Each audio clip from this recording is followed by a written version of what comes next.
जैन कुल के हैं, इस पर तो डर भी था, लेकिन जब आपसे मुलाकात हुई तो वास्तव में गौरवान्वित महसूस कर रहे हैं अपने आप को के बीच हम आए और जो हमने आज तक पढ़ा था शास्त्रों में उसको साक्षात देखा।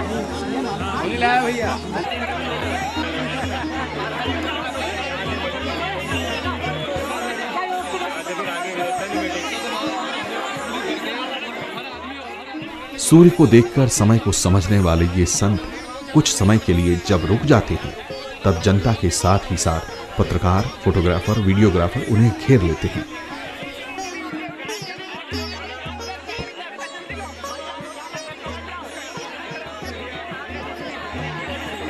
जंगल में कैसा महसूस है? जंगल में बहुत ही अच्छा महसूस कर रहे हैं, क्योंकि संसार से हट करके एकांत में होने के कारण, निर्जनता होने के कारण बहुत ही अच्छा महसूस कर रहे हैं। पिछले एक सप्ताह से आप इस जंगल में हैं, कुछ जानवरों से आपकी भेंट हुई? हाँ, कई जानवरों से भेंट हुई। कौन कौन से जानवर देखे महाराज? अनेक जानवर हैं, अनेक जानवर हैं।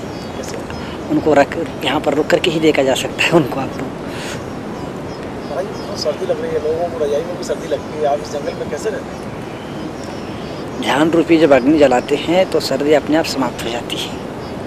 यहाँ पर इतनी शांति है, कभी कभी ये लगता है संसारी प्राणी आकर के यहाँ पर इतना शांत हो जाता है, इतना तृप्त हो जाता है, अपने आप मौन होकर के बैठ जाता है, माला फिरने लग जाता है।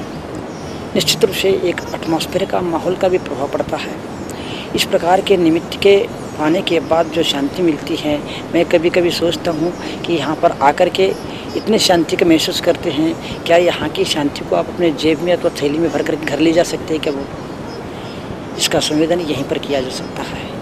और वास्तव में साधुता का और शांति का यदि संवेदन करना है तो इस प्रकार के साधना को अपनाना अनिवार्य है। रात में जैसे जैसे रात बढ़ती है और सर्दी बढ़ती है, उस समय पर आप क्या करते हैं? तो बहुत तेज सर्दी लगती है।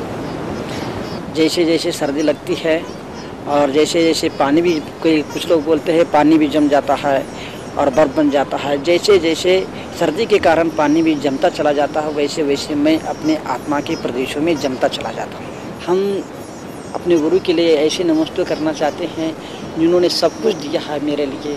दीक्षा ही नहीं, पिंची नहीं, साधना, दिशा, सब कुछ दिया है और संबल, इसी प्रकार का दिशा और संबल हमें आशीर्वाद मिलता रहे, ये मैं गुरुदेव से बार बार विनम्र प्रार्थना करता हूँ। क्योंकि हम इस प्रकार के साधना के माध्यम से यहाँ के संस्कारों को ले जाकर के चतुर्थ काल में जाकर के शीघ्र ही निर्वाण को प्राप्त करना चाहते हैं, लेकिन इसके लिए पूर्व अभ्यास के रूप में ये साधना चल रही है और इसके लिए गुरु के संबल की बहुत आवश्यकता होती है।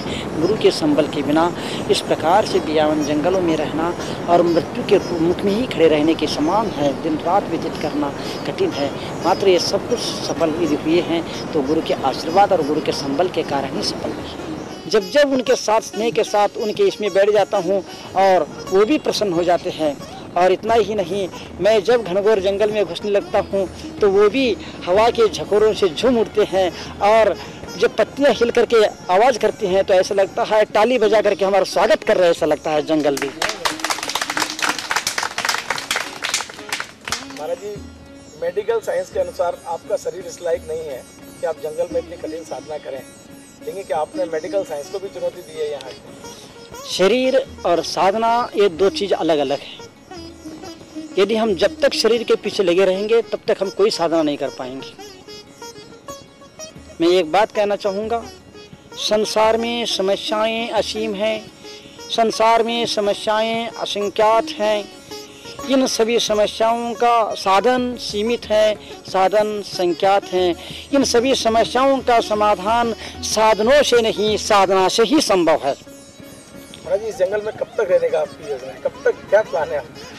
मैं तो हमेशा जंगल में रहना चाहूँगा, क्योंकि इस प्रकार की शांति का संवेदन वर्षों हम सिटी में रहने के बाद भी, वर्षों रहने के बाद भी एक मिनट में जो यहाँ पर शांति का कर्मों की निर्जा कर लेते, शांति का संवेदन कर लेते, वो शांति का संवेदन वहाँ पर नहीं हो पाता। वह निराकुलता, वह निर्विकल्पता वहाँ पर नहीं मिल पाती है। इसलिए जितना अधिक से अधिक यहाँ पर मेरे को समय मिलेगा उतने में साधना करना चाहूँगा। और प्रकृति बहुत अच्छे साथ दे रही है, पशु पक्षी प्राणी देव सभी साथ देते रहते हैं, इससे साधना में सुविधा होती है, किसी प्रकार की दिक्कत नहीं होती। जो लोग यहाँ आए हैं इसके अलावा पूरे जैनों को, अजैनों को, पूरी पब्लिक को जंगल में बैठ के आप क्या समझते हैं? सबसे पहले मैं सबसे ये कहना चाहूँगा कि जैन हिंदू मुस्लिम आदि आदि की अपेक्षा से हम सबसे पहले मनुष्य है, मानवता को धारण करें। यदि जब तक हमारे पास मानवता नहीं आएगी तब तक हम कोई भी धर्म को धारण नहीं कर सकते हैं। मानवता ही धर्म का मूल है। जब तक मानवता मनुष्य में नहीं आएगी तब तक कोई भी धर्म को धारण करना सार्थकता नहीं हो सकती है। इसीलिए धर्म का मूल मानवता है, मानवता को सभी धारण करें। संसारी प्राणी खा पी करके मस्त हैं और हमें कहते हैं कि ये अस्वस्थ हैं, मुझे आश्चर्य लगता है। मैं मुझ में मस्त हूँ, कौन कहता है कि मैं अस्वस्थ हूँ? संसारी प्राणी खा पी करके मस्त हैं और हमें कहते हैं अस्वस्थ।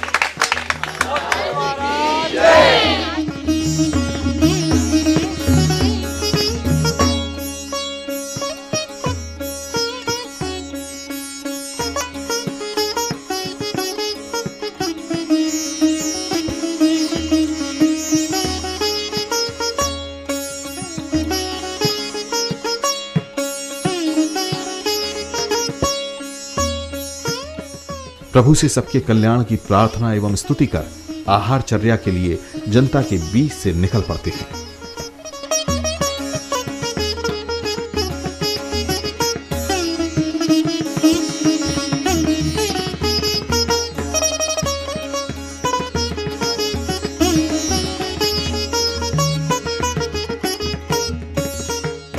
नमोस्तु महाराज जी, नमोस्तु महाराज जी।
आप लोग बोलते जाना, हे स्वामी, मन शुद्धि,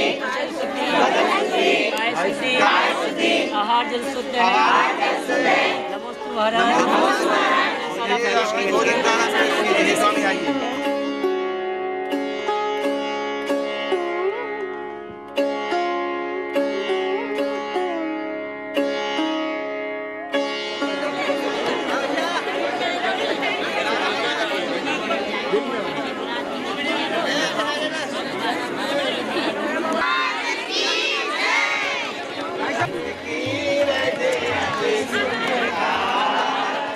उच्चासन, पाद प्रक्षालन, पूजन, प्रणाम, थाली दिखाना, सामूहिक शुद्धि, अंजलि छुड़ाना, कार्योत्सर्ग।